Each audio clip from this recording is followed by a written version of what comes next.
My office received reports that there are ghost projects in the municipalities of Kalumpit, Malolos, and Hagonoy in the province of Bulacan. Can you confirm this?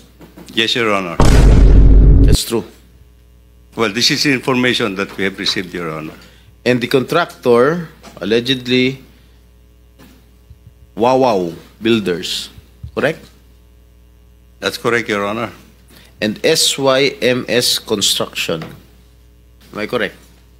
I don't recall that name, Your Honor. But Who is the owner of Wawaw Builders?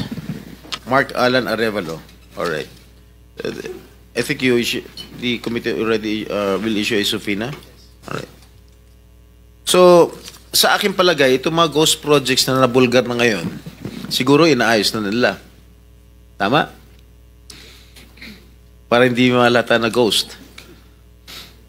And I don't think that they will have that capability anymore, Your Honor, because I think if these were ghost projects in the first place, they would not have delivered the time actually to do anything at this point in time.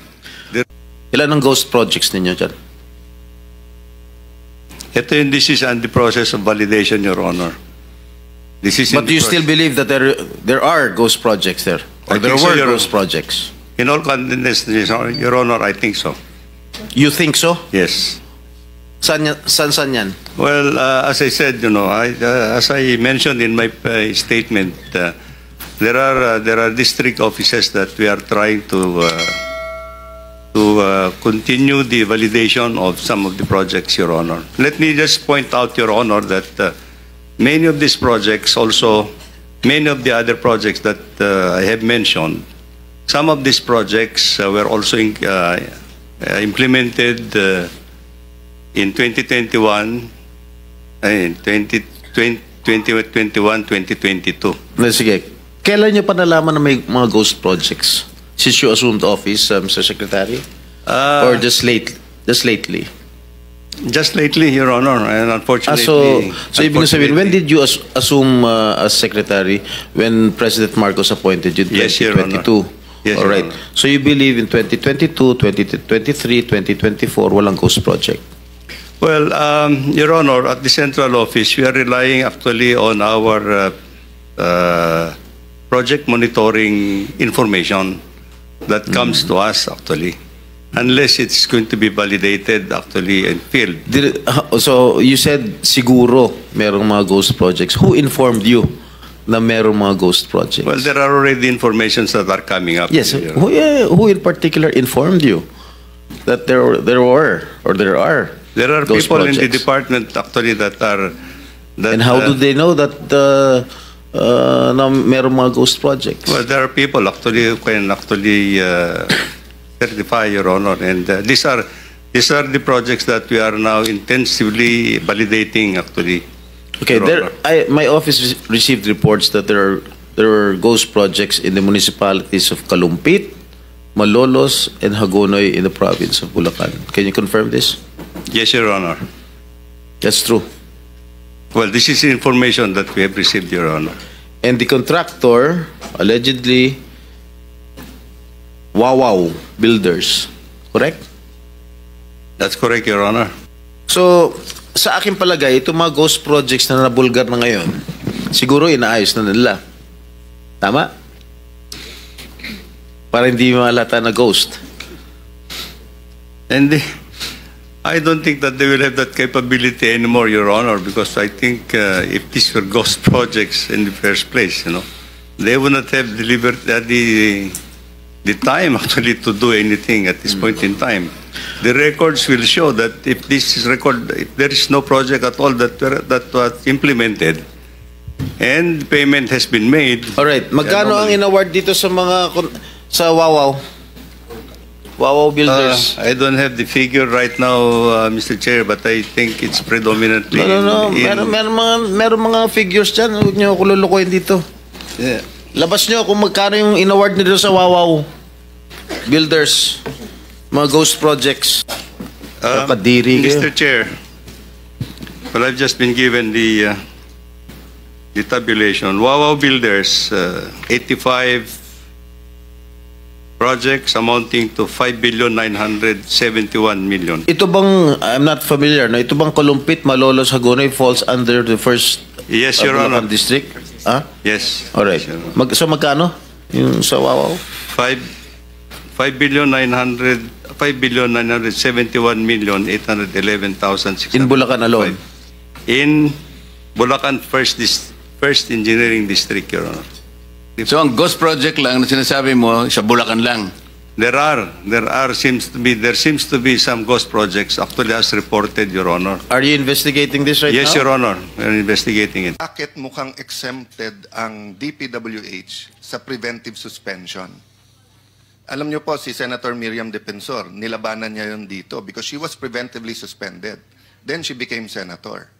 But ang argument niya is that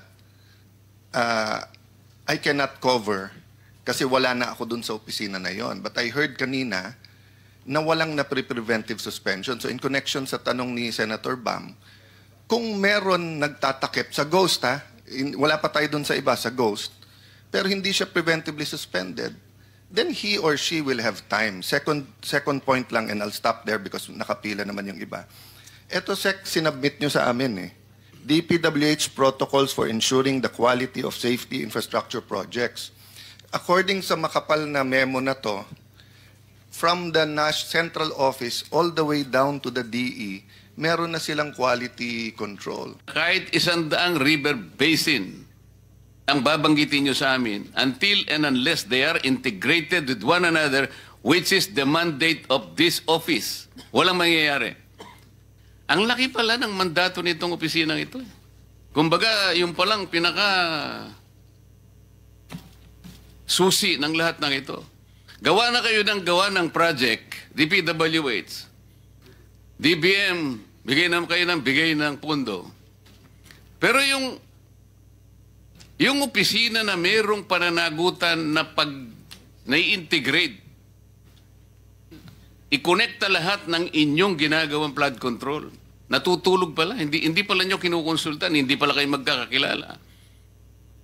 So talaga pong walang mangyayari sa lahat ng project. Unfortunately, Your Honor, I think this is one of the challenges that we have to face, I'm not about to ask you about the challenges. We have. Yeah, the coordination actually. We have challenges. Bakit nasama ka sa 15 contractors sa listahan ng Pangulo? Kanina tinatanong ko, wala bang kukontra dito sa sinabi ng Pangulo na 545 billion worth of flood control projects ay ito lang mga 15 contractors ang nakakuha, kasama ka QM Builders. Nandiyan ka pala, bakit hindi ka kumontra? Ba't ngayon sinasabi mo, hindi ka pa nakapag... Asensya naman siya kasi medyo nahiya ako. So sinasabi mo, mali ang Pangulo with respect to your company? Yung data is mali Kasi ang totoo, yung 414 projects na nakuha sa QM, totoo lang is only 86 projects. Mr. Chair. Teka muna, sabi mo hindi ka pa nakapag-umpisa Ano yung sinasabi mong project? Ano ko lang siguro, bagitin ko lang. Noong 2003, nakalisensya na kami sa PCAB, only category D. Hanggang noong 2024, naging quadruple A na tayo. Pero dumaan pa kami ng single A, noong 2011 hanggang nag-triple A tayo ng 2017 hanggang naging quadruple A tayo ng ng 2024. Mr. Secretary, naiintindihan mo ba yung sinasabi niya? Sabi mo hindi ka pa nakapag-umpisa ng project. Paano ka naging quadruple A? Ang ano ko lang, Mr. Che, yung sinasabi kong 1992 is hardware pa yon. Yung nakita niyo yung hardware. Hindi natin pinag-uusapan yung hardware mo. Ang pinag-uusapan natin, flood control projects. Tinatanong ka kanina, sabi mo, hindi ka pa nagkapag-umpisa ng flood control projects. Paano ka nagkaroon ng lisensya? Paano ka naging quadruple A? At lalong mahalaga, paano ka nasama sa 15?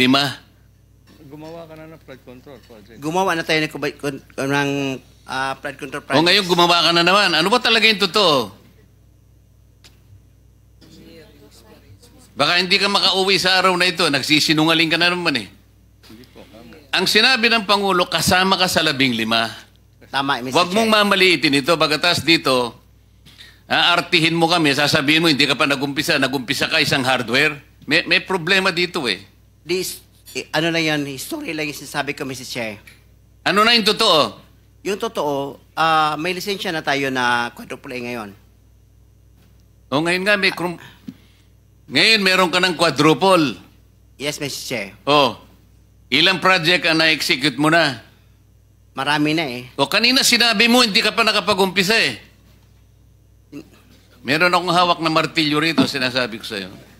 Mr. Chair. Not necessarily, kasi kung titingnan mo talaga, the problem is, ang problema eh doon sa baba niya eh, from the USEC, RDs, DE, tapos contractor eh, na yung mga contractor eh kausap ng mga politiko. So, yun ang problem eh, hindi siya mismo eh. Ang problem nga lang kasi yung nga, yung sinasabing command responsibility, pero you cannot be in many places at the same time, di ba? Kasi kung saan-saan itong mga ghost project na ito mga substandard project. May kasalanan dyan. Sabi kaya nga, tanong ko kanina, may mga report pa, umaasa lang doon siya sa report ng mga RDs, DE. Pwede magsinungaling yung mga yun eh. It is our solemn duty to translate this proposed 6.793 trillion budget into classrooms for our youth, medicine for our sick, roads for our farmers, jobs for our youth, and security for our nation. This is why the House has opened its doors wider than ever before. We've ended the practice of the small committee. We welcome civil society observers because the Filipino people deserve full transparency in how their hard-earned money is planned, allocated, and spent. Kapag malinaw ang proseso, malinaw din ang tiwala. At kapag may tiwala ang taong bayan, may lakas ang pamahalaan. Transparency is not an option. It is the cornerstone of democratic governance. But candor requires that we also confront the hard truths. At meron kaming mga may balita na merong kuminsan mahabang pila o hindi pa alam lahat ng kailangan gawin. Pero sa nakikita ko naman, everybody knows what they're supposed to do. Ang pasyente lang o yung kanyang pamilya, well, what they have to do, kagaya ng ginawa nitong ating kaibigan, she just came down to parang hotel mag-check out. Kasi kung titignan ninyo, wala na ang zero talaga, zero billing, wala na siyang kailangan bayaran. Ito yung contribution ng PhilHealth, ito yung sa DOH. So makikita ninyo talagang ganyan na. Ngayon, we just have to make sure na lahat ng ospital sa buong Pilipinas, alam nila ang procedure. Kasi bago ito eh. But I think kaya naman nila because maliwanag naman kung ano yung PhilHealth, ano yung sa DOH, at sinong qualified.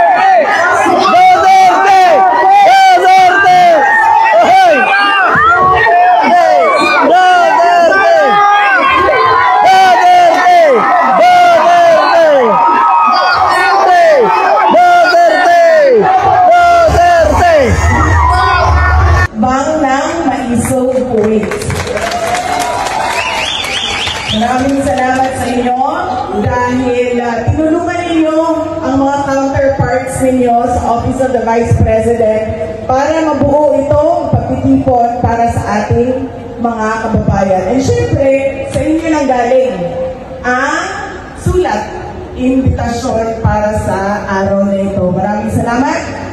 Ang sabi ko nga sa aming kasamahan sa Office of the Vice President na huwag lang ilimita sa mga members ng hakbang ng maisog ang ating invitation. Dahil napakaraming mga ibang kababayan natin na hindi naman miyembro ng kung anumang organisasyon, pero sila pa rin ay sumusuporta sa Office of the Vice President, sumusuporta sa bayan natin.